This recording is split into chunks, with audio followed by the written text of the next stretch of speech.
that really made my foot start moving was 50s rock and roll, which I still like today. My dad, he had a lot of cassette tapes and records of Fats Domino, Little Richard, Chuck Berry, and so that stuff was my first big influences. A little bit later it turned into Jimi Hendrix, Zeppelin, the original Allman Brothers with Duane and Barry, and then I got into the blues actually after that, and I got it secondhand through people like Johnny Winter, and Johnny Winter turned me on to Muddy Waters, Lightning Hopkins, people like that. So the blues actually came after the rock. It's kind of backwards, but it's all mixed together, I think. Blues, jazz, rock, country, you know, as long as you have some feeling to it, that's what moves me.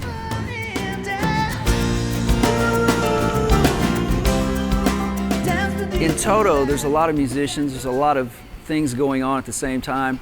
My background, actually, I played with a lot of three-piece bands, so it was quite an adjustment to come do this.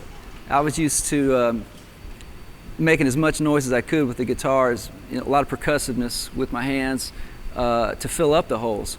Well, there are no holes in this band. Everybody's playing, and so you have to choose what you want to do wisely. You have to paint a picture. Whereas in a three-piece band, everybody's just bashing and crashing and trying to fill up.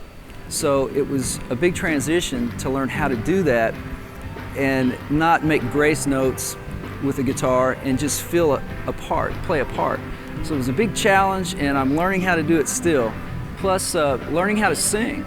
I never was really interested in singing. The only reason that I did sing was because no one else would in my bands, you know. And in Toto, the first focus was my voice. And I've learned a lot about phrasing. It's helped my singing drastically because I never was interested in it before Toto. The guitar playing, when I first got with the band, they didn't know I played guitar. So it was very cool that Steve lets me put a guitar on and play along, because if I just had to stand here and sing, I wouldn't know what to do with myself. I don't dance. You wouldn't want to see me dance.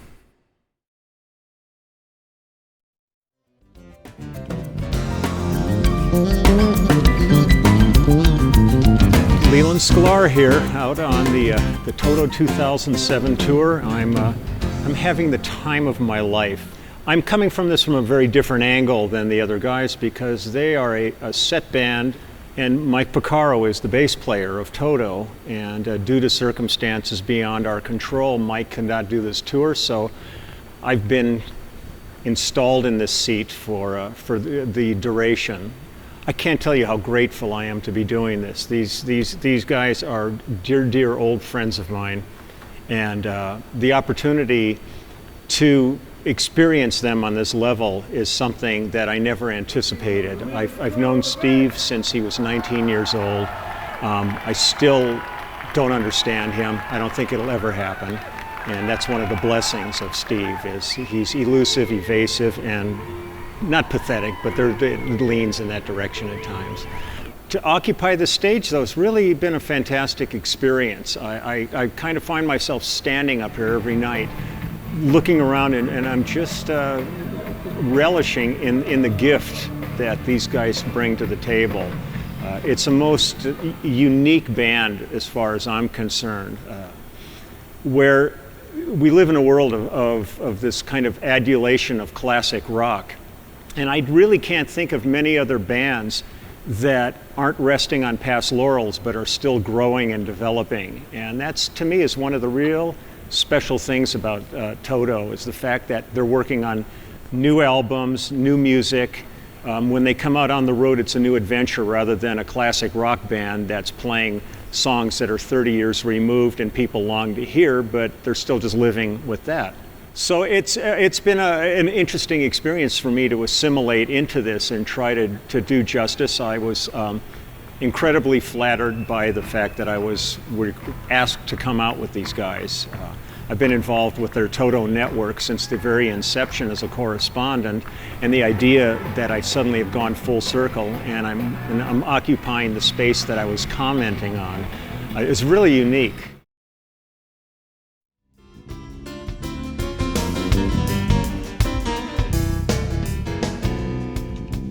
Hey, you know, in my career, I've had a million different blessings and countless of fantastic memories, and I've participated in some of the most incredible recorded events in music history.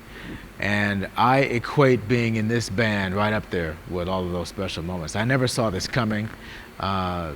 David Page, who personally called me and asked me to take over for him, was a huge surprise to me and a great honor. I've known David and Luke and most of the guys in the band for almost as long as they've been a band, almost 30 years, at least 25 years I've known them.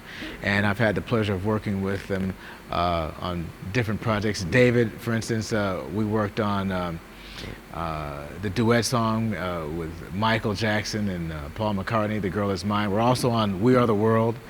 I've worked with Luke and Jeff, who I miss dearly, of course.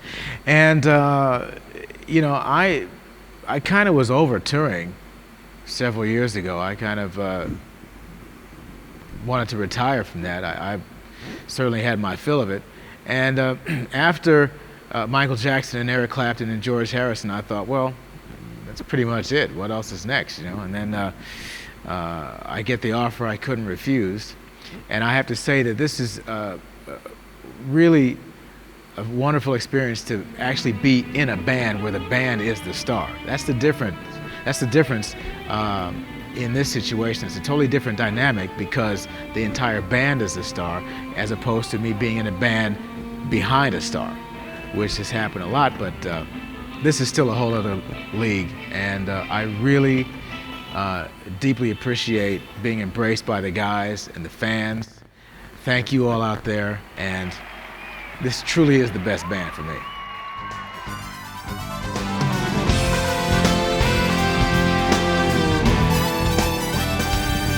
So here's what's happening. As you can see, I have the 4-keyboard rig that I designed, and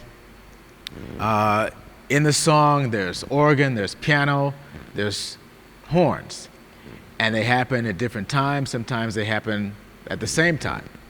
So we'll take it from the B section, the Not Quite a Year Since She Went Away part. So that's, I gotta have an organ and a piano.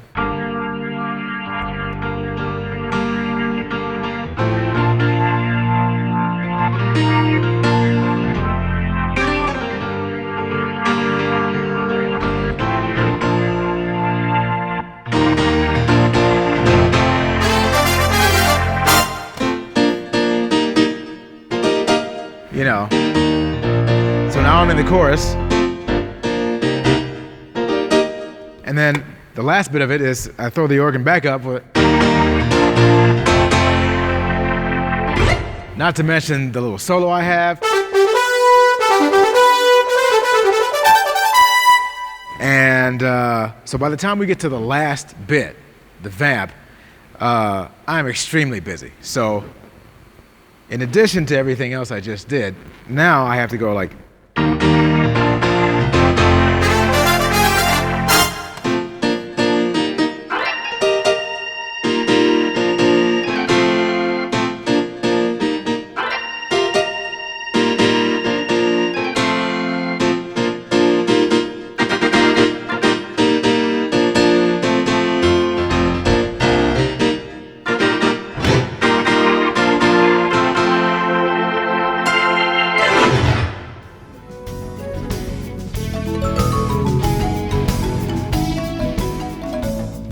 Another fun bit of the show for me is Africa. As you know, there's a little solo in that. And I wanted to come up with a slightly different way of doing it, because before there were just the 2 keyboards that David Page was using and that I was using at first. But since getting my own rig, I wanted to kind of pimp it out a little more and see if I can expand on, you know, the simple idea of that solo. As you know, the sounds consist of kind of like a Pan-African flute and a kalimba-marimba combination. So I wanted to see about individualizing those sounds and really bringing them out so that they would translate really full and well out there. Right, so now that we have the Africa patch going, here's what's happening with that. Here's what's involved. We got the flute bit up here. And I wanted to split the kalimba marimba thing, so I decided to use the two side keyboards, so you get this. So all together it's like.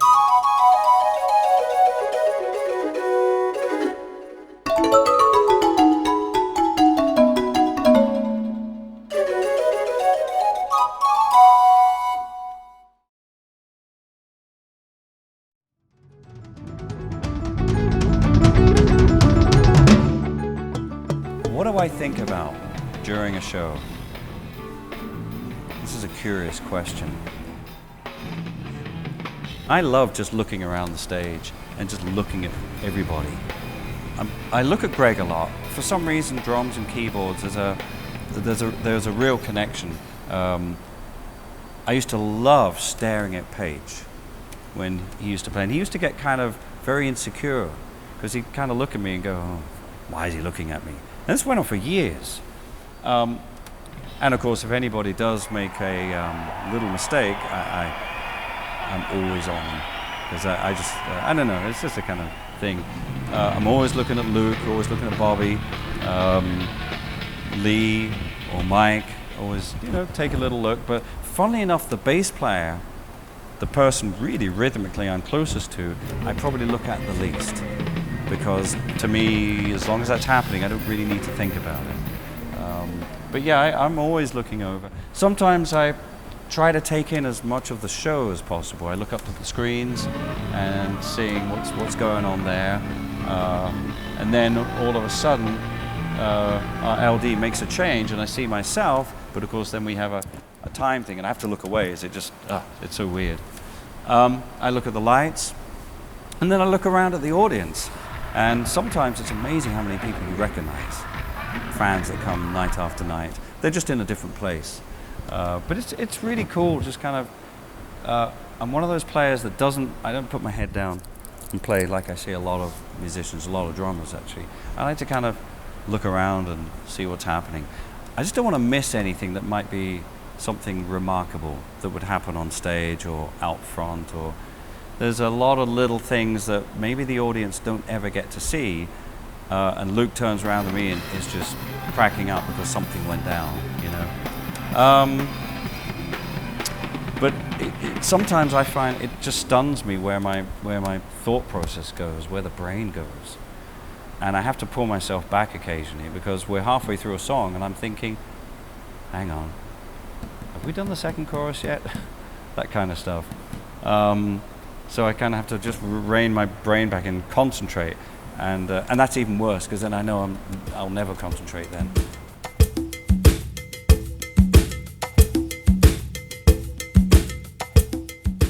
Over the years, as the band has played Africa, we've kind of approached it from a different perspective. And now what we do, we actually use a loop, so it's in a way more like the original, like the record, because it's the original record loop. But what I play is something a little bit different. And you'll see from that angle exactly what's going on.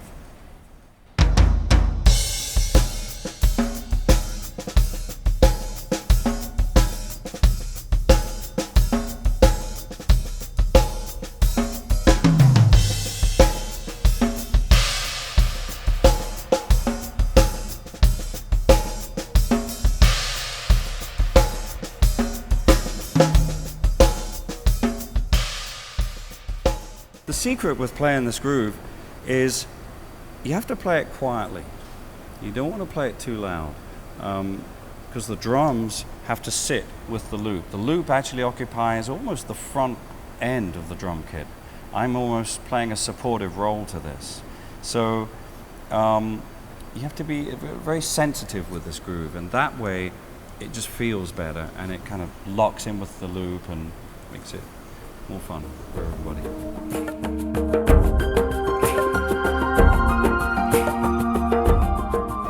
Another thing I want to actually demonstrate is bottom of your soul.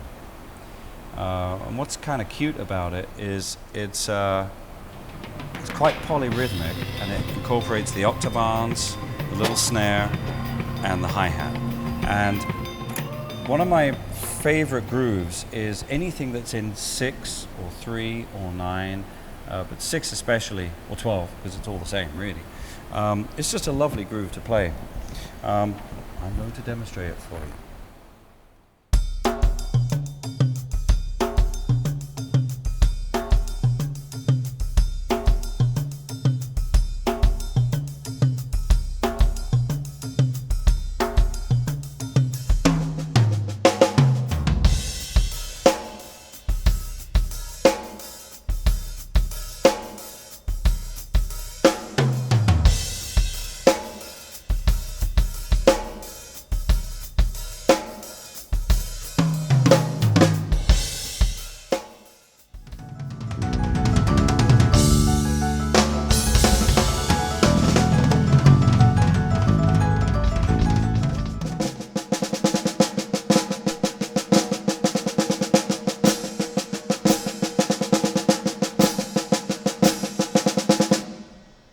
Most of the times I don't even think about it. I just kind of get to that spot where Greg's horn part finishes and I think, well, I guess it's time to play a solo now, you know? Other times I kind of have a plan. I think, okay, I know what I'm going to do. I'm going to start on the toms. I'm going to play kind of quite slowly, triplet form maybe. And it's funny, I don't know what happens, but I start and it comes out totally different. Not what I planned at all. And I just feel, you know what, with me, some players play, they kind of have it planned out. I just never have it planned out. So I just kind of go where the drums take me. It's a musical thing.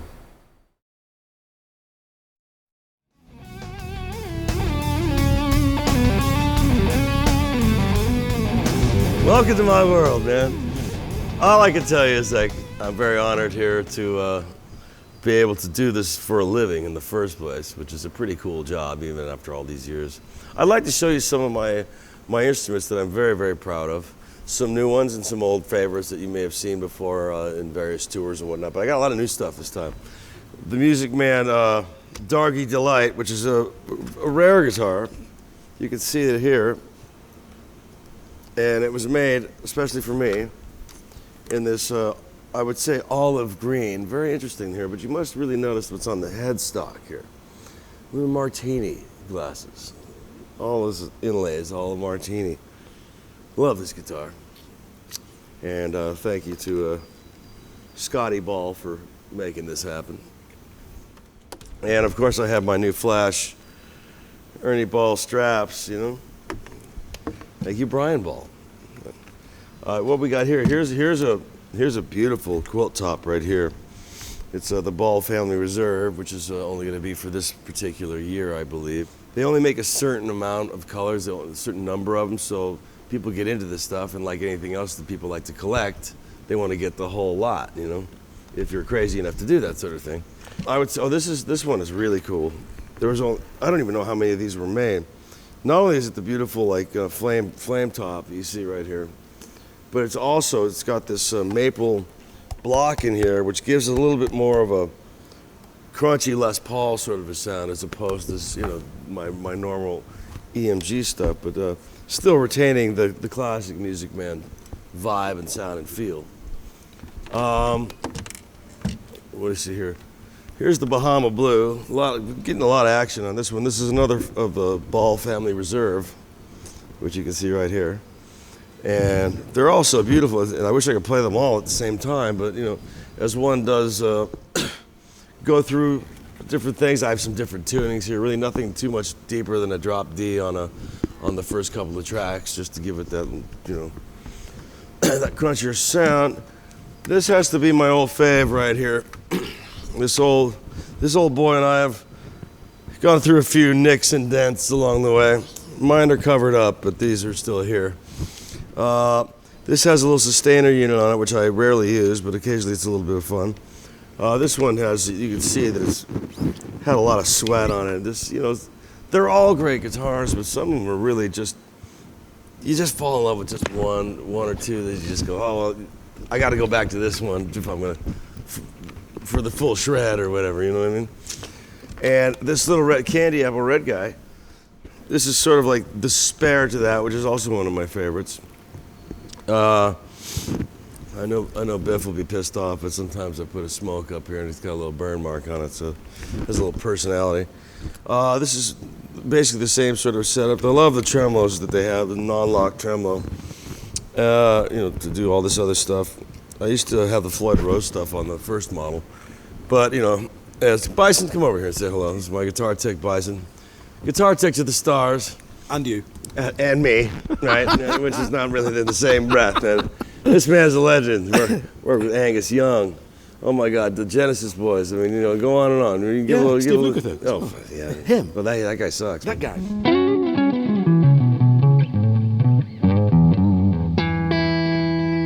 I can kind of run you through this here. If you come in, you can see what some of the stuff does.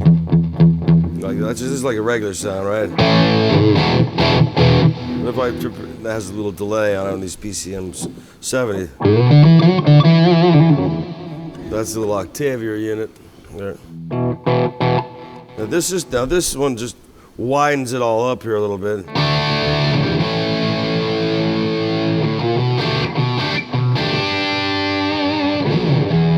Very subtle in the way it just spreads it a little bit. It's almost like doubling your instrument like you would in the recording studio. Right here is that custom-made Boss unit that Bob Bradshaw made for me, which you can kind of hear. It's beautiful for like chord changes. I wouldn't necessarily use it with a crunch sound, but I'd use it for the cleaner.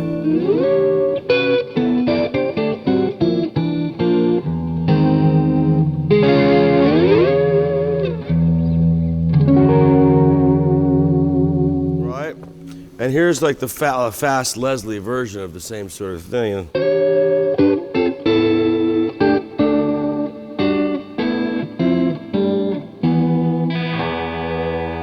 Using this stuff sparingly is really the key. You can overdo anything. Kind of like chocolate cake, but not at every meal. You know what I mean? This is a customized Univibe, which gives you that Hendrixy sort of a sound, or Robin Trower made famous as well, which I use on only a couple tunes. So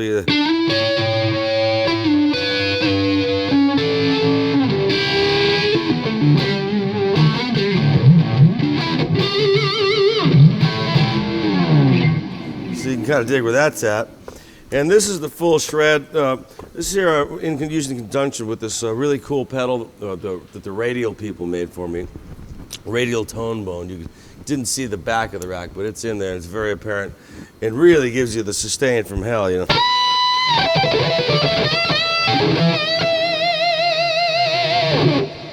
That full like solo burn sound,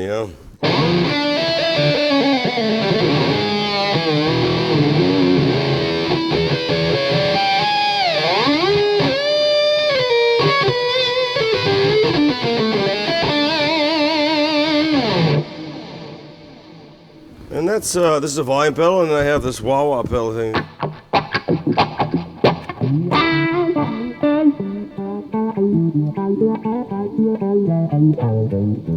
That was rather big Jim Sullivan-like what I just did there. Obscure reference, but you old hipsters don't know who that is. Anyway, and a chromatic tuner. Bang zoom, that's pretty much it.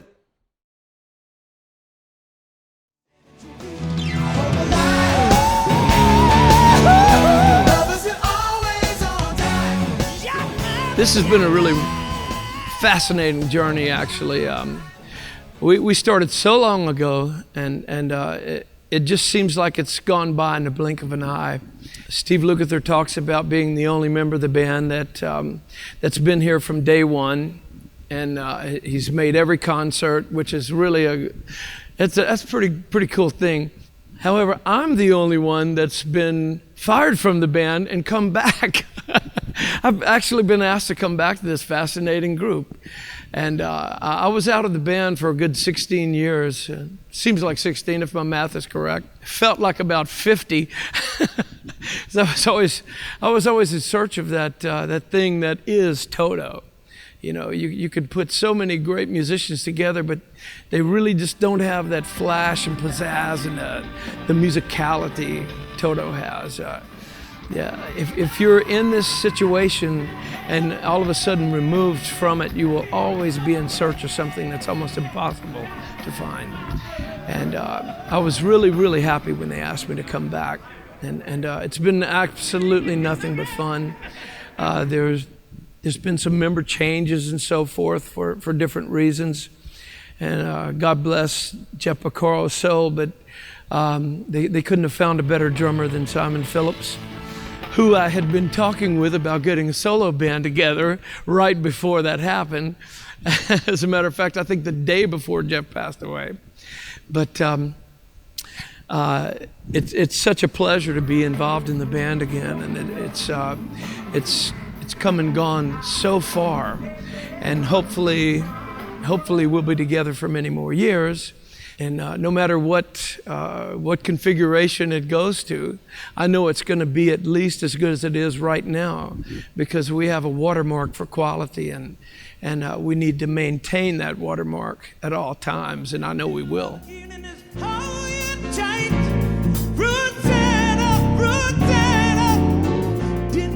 I was playing with the band in Nashville, Tennessee, and the stage was slightly smaller in Nashville, and they propped up the monitors so that they would be at the correct angle. And we were playing Tale of a Man, which was our last encore song. And what I would do every night is I would run out from behind stage and jump. I'd spring off the monitor speaker and do the scream in Tale of a Man. And it just so happens that at that particular moment, I didn't realize that the speakers were propped up, and the speaker rolled under my feet, and I came down on the stage, and I made a 90-degree angle with my left leg. However, wrong direction. You know how your knee does that? Mine did this. We